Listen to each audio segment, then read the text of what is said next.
Your honour, আমার client পেখম দত্তের মেডিকেল হিস্ট্রি নিয়ে যখন প্রশ্ন উঠেছে তখন আমি তার ডাক্তারের বয়ান সরাসরি পেশ করতে চাইবো আদালতের কাছে।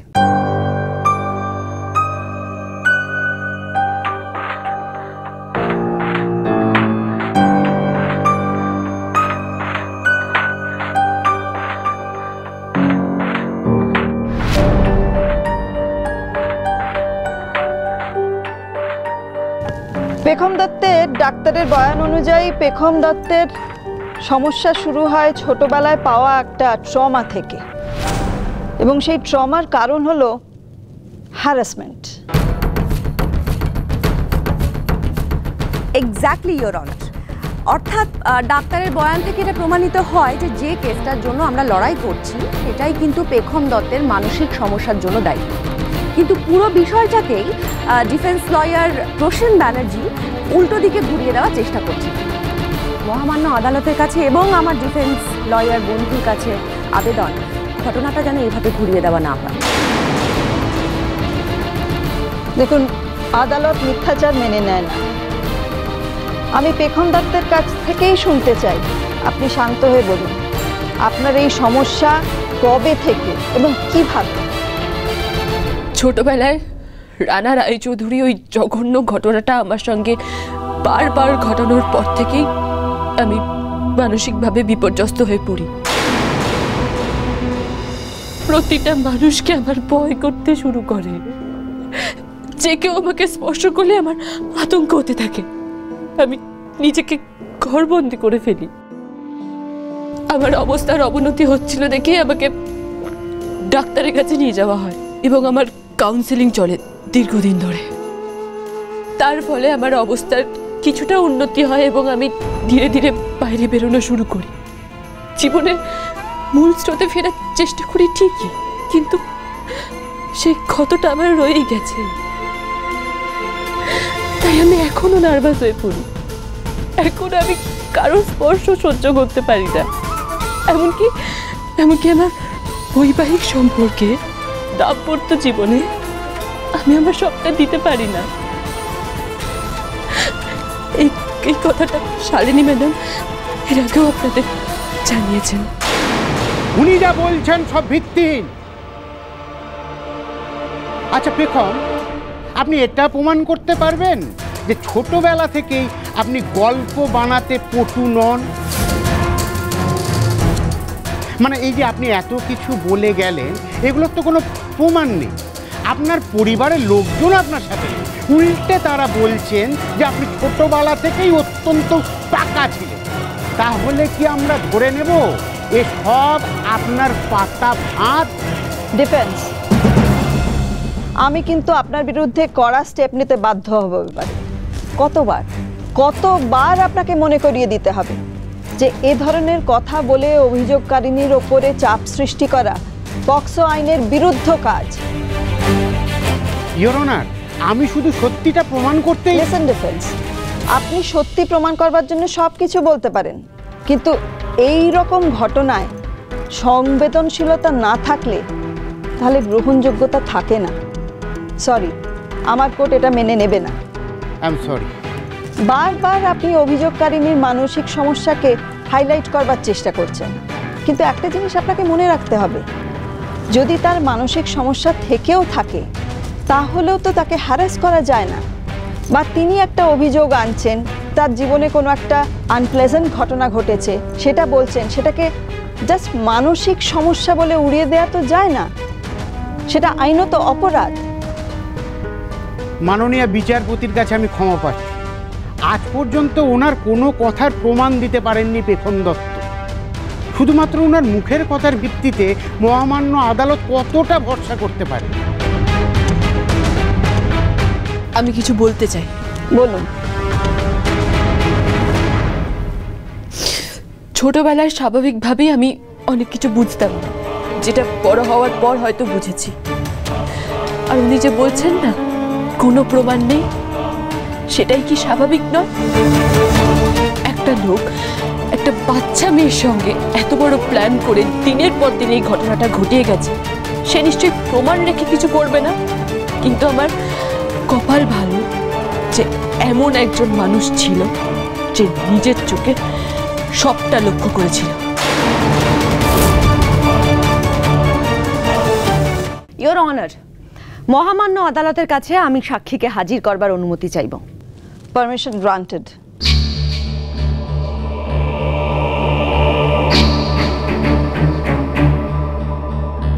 আমার তো মনে পড়ছে না কখনো কেউ আমাকে দেখেছিল বলে।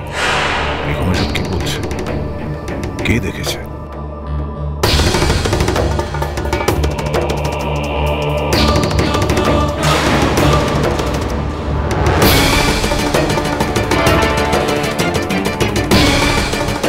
রিনা, কাজের মেয়েটা।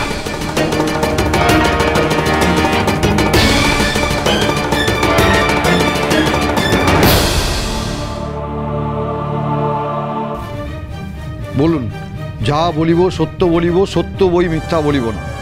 যাহা বলিব সত্য বলিব, সত্য বই মিথ্যা বলিব না।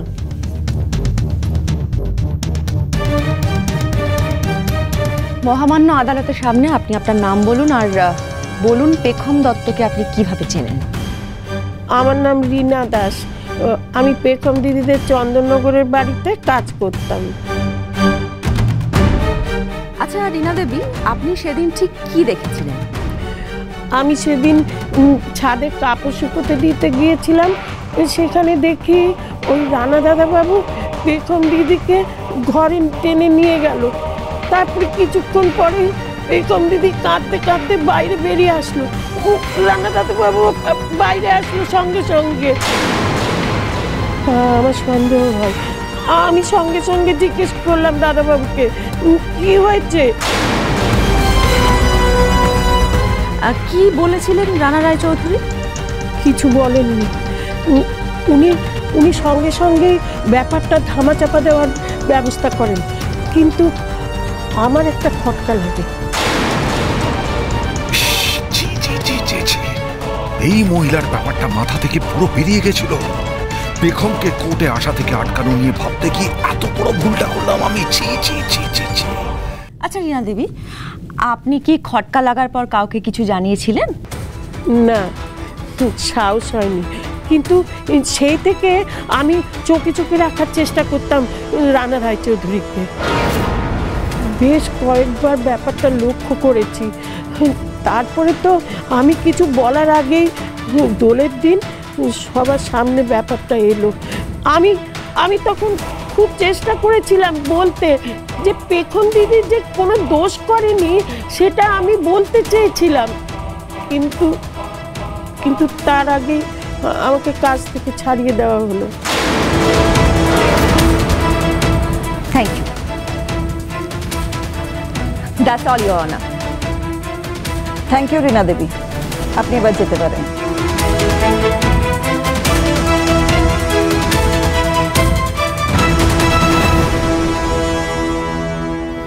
মাননীয় বিচারপতি, আমি কি পেখম দত্তকে প্রশ্ন করতে পারি যে উনি প্রথম দিন কেন রীনা দাসকে ডাকলেন না, নাকি প্রমাণ সাজিয়ে আনতে সময় লেগে গেল? অবজেকশন ইওর অনার, আমার ক্লায়েন্ট পেখম দত্তকে প্রভোক না করে তাকে উত্তর দিতে দেওয়া হোক। Objection sustained. পেখম, আপনি বলুন।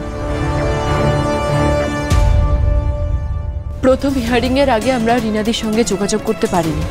তারপর আমি নিজে চন্দননগরে গিয়ে ওনার সঙ্গে যোগাযোগ করেন এবং ওনাকে নিয়ে এসেছেন।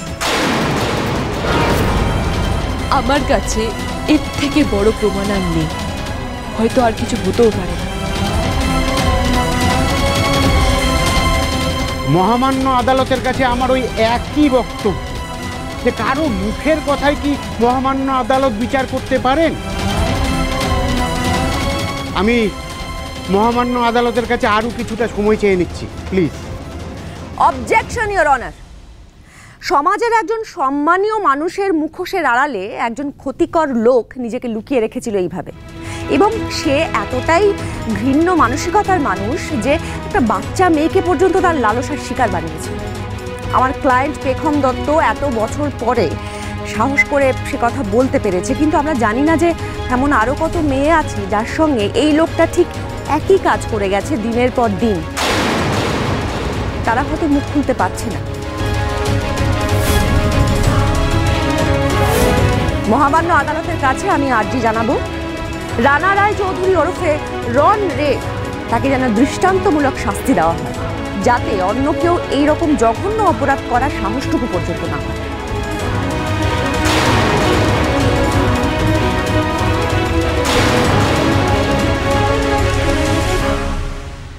এবার অন্তত এই লোকটা যেন শাস্তি পায়,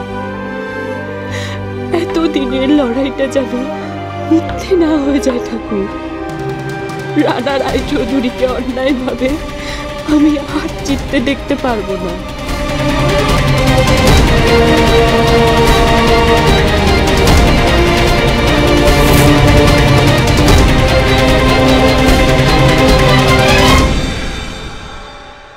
ভেতরে কি হয়েছে পেখম? হ্যাঁ,